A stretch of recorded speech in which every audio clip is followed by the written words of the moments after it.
guys, welcome back to my channel. Can you see me? There I am. So if you read the title of this video, I'm trying something new on my channel. I'm doing a video diary for the first time, and it's exactly what it sounds like. It's just a video diary. If you read the title, you know that I am doing a 90-day Instagram fast, or at least I'm attempting to. I've tried to do this before, failed miserably. I did like a month, but yeah, I just want to push myself to see if I can do 90 days without Instagram. It doesn't sound like a big deal, but it kind of is for me, and I want to get off of Instagram for a while for several reasons. The first one being mental health. My mental health has been ghetto for the last couple of weeks, and constantly scrolling through Instagram, endlessly scrolling through Instagram, kind of exacerbates that anxiety that I already feel. So yeah, definitely want to step away from that for a little bit. Next reason is that my prayer life could definitely be a lot better than it is, and because Instagram is such a huge distraction for me, I feel as though, you know, if I limit how often, or restrict whatever, how often I'm on there, I can use that time more wisely, whether it's spending it with God or spending it in the Word, or even just being productive doing something other than just scrolling through Instagram. The other reason is I feel as though I'm addicted to my phone, and I don't like that. I just don't like the feeling of Instagram having control over me, per se. Not per se, I don't know if per se is the right word. I don't like the feeling of Instagram having control over me. I feel like every time I try to take an extended time away from the platform, I'm like always itching to get back on, and it's just like, what am I really missing? I mean, I might be missing something. That's another thing. Definitely the fear of missing out plays a role in why I can't stay away. But it's like every time I get off of Instagram, I'm like itching to get back on, as if it's really that important, or as if social media is really that important. And so I don't like feeling that my phone or that Instagram controls me, and that if I tell myself I'm gonna spend X amount of time off of it, I can't do it because I'm so eager to get back on. I don't like that. It feels like Instagram controls me. It's giving a little bit of idolatry as well, at least in my opinion. So I definitely want to take time away from the platform. Why 90 days? No reason in particular. I just feel like that's a good amount of time. It's just 3 months. So today's October 1st, and 90 days from now will be December 30th. So it's really just going to be until the end of the year, which I think is a good thing. And then also another reason why I want to do the 90 days is because we're in the last quarter of the year, the last 3 months, and I mean, I definitely think I'm a little bit hard on myself, but I definitely feel as though I could have spent this year being a little bit more productive. I feel as though there are certain things that I wanted to accomplish this year that I didn't, and I had kind of set a timeline for myself to accomplish those things, and I didn't. And not necessarily, you know, not meeting a certain timeline or deadline for, you know, a life goal isn't the worst thing in the world, but when you look back and you realize that you could have done more to accomplish that goal, then it's kind of just like, okay, it's kind of on me. Not even it's kind of on me, it's on me. It's me, I'm the drama. I'm the reason why I wasn't able to accomplish that goal. So I kind of just want to use this last quarter of the year to kind of just refocus. I don't know, it sounds so cliche, but it's just like refocus, realign, I don't know, but kind of just really use this last quarter of the year, these last 3 months, to prepare for all the things that I want to accomplish in the upcoming year. And honestly, like, it's still 2022. Like, I still have time to accomplish the goals that I have. God still has time to answer the prayers that I wrote down in January. So like, it's not like, oh, the year's over, I can't accomplish anything, or none of these things are gonna come to pass. But yeah, I just want to step away. Like I said, a huge thing is like mental health. I feel like being on Instagram, as someone who deals with anxiety, being on Instagram isn't always the best, because there's always just so many thoughts and so many opinions, and everybody's an expert on everything, and everybody's giving advice on everything, and it can be super overwhelming to have all those voices talking to you at the same time, on so many different subjects. And yeah, not very helpful when you have anxiety, especially OCD. Well, I don't want to say especially OCD, just anxiety in general. I feel as though, or any mental health condition in general, I do think that social media can make it worse. As of right now, I'm just giving up Instagram because I feel as though Instagram is what affects my mental health negatively the most. But I'll still be on TikTok, although TikTok is a close second because sometimes the comment section is just like, bro. But yeah, sure. I'm still on TikTok right now, and obviously I'm still going to be on YouTube. I haven't decided if I'm going to do separate videos for each journal entry or for each video entry, or if I'm just going to compile these entries into one huge video at the end of the 90 days. I'm definitely not going to be doing 90 entries. That would be crazy and excessive, and I'm not editing all of that.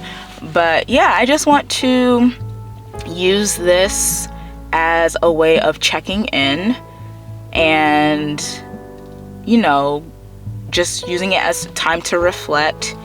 It's probably going to get very venty, very ranty, but that's okay. That's what this is for. It's literally going to be a video diary of me just sharing where I'm at mentally, where I'm at spiritually, where I'm at just in general. Yeah.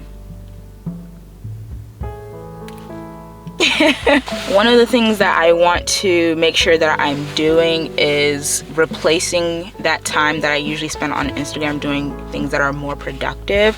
One of the things that I'm going to be doing is reading more, and I have with me my pastor's book, Stop Waiting for Permission. Focus on Pastor Stephen, please. Stop Waiting for Permission. I'm about to start reading it today. This is going to be my October read. And I wanted to start with this book because it's basically talking about tapping into the personal genius and the gifts and all the greatness that God has placed inside of us. And I definitely feel like I struggle with seeing myself as someone great, and it's not even because like, oh, I'm just great. It's because God, I'm created by God, and I'm created in His image. So I am great because I'm created by God. He's placed something inside of me. He has plans for me. And that's definitely something that I struggle with. Like, yeah, I know that I'm talented. Yes, I know I'm creative. Yes, I know I have like all these gifts and stuff. But sometimes I'm just like, and I shrink back a lot due to like fear and anxiety. And that's definitely something that I want to work on. This is definitely something that I want to be able to push past.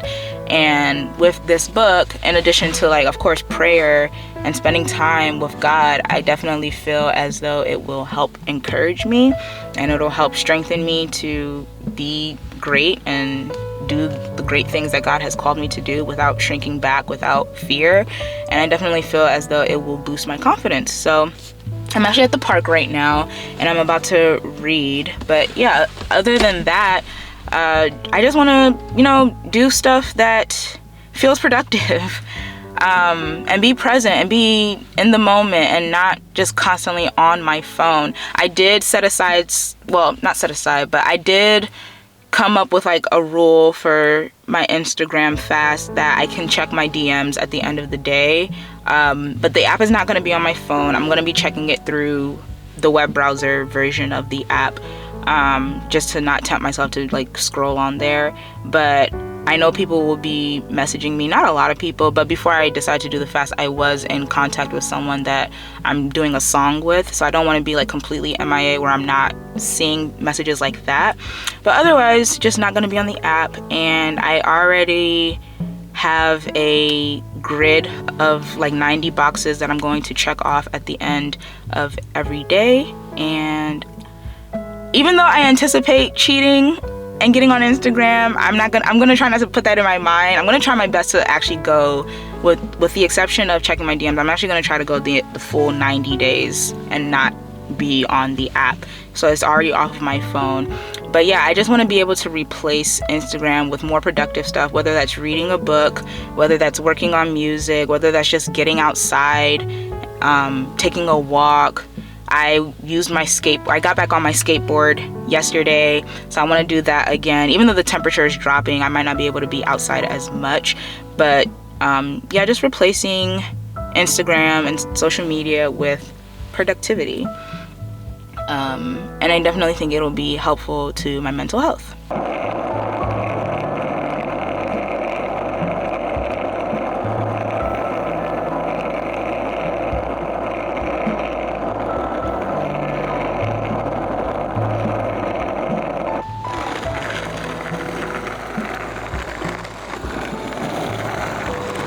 Speaking of my mental health, I did decide to go back to therapy. Unfortunately, I had a bad experience that kind of set me back mentally, but I wanted to go to somebody who specializes specifically in OCD, because the first year that I did therapy back in 2019, I did it for about a year and a half. The first year I did it, I didn't get an actual diagnosis for OCD until maybe like a year into it.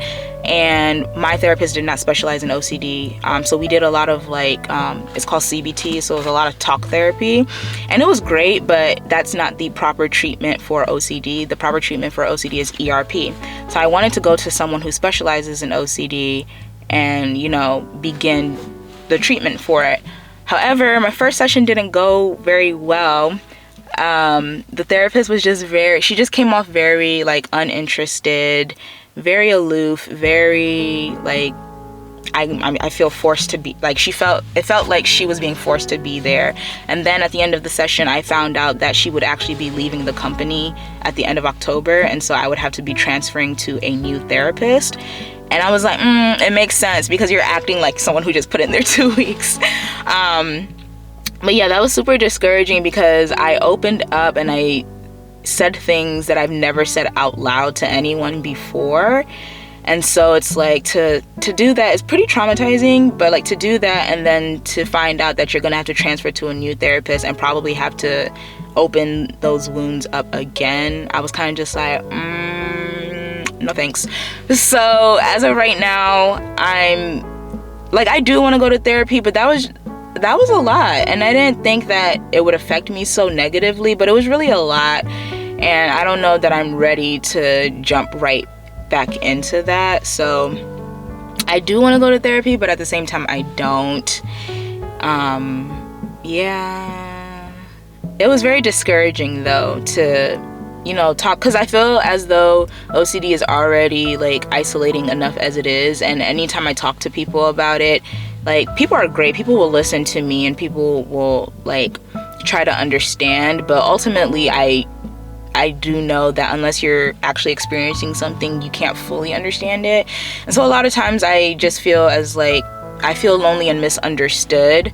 So to finally take that step to go see a therapist and then have that kind of experience was definitely discouraging. So, but I'm gonna be all right. I'm probably gonna go back to someone new. It's just that was one of the reasons why I avoided therapy for so long, because I was just like, oh my gosh, I don't want to have to explain these things to someone all over again. It's like dating, dang, now I gotta meet a new therapist, I gotta start over, I gotta get to know someone new. Ew, gross, never. I'd rather eat all the grains of sand on Ocean City Beach. But anyway, dramatic. So yeah, that was my experience, but yeah, I don't know how I feel about going back. I want to, but I don't know that it's something that I want to do right now in this moment. But yeah, I'm about to start reading. I'm actually very, very excited to get into this book. I'm super happy for Pastor Stephen and all that he's been able to accomplish as a pastor. Very exciting stuff. He signed the inside of my book. It says the world waits, and then it quotes Romans 8:14, which I don't know off the top of my head, but it's something about how the world awaits for the sons and daughters of God, something like that. If I quoted it wrong, my bad. But yeah, I'm just gonna read for a little bit, probably get through a chapter, maybe more, depending on how immersed I get. But yeah, I'm just gonna start reading now.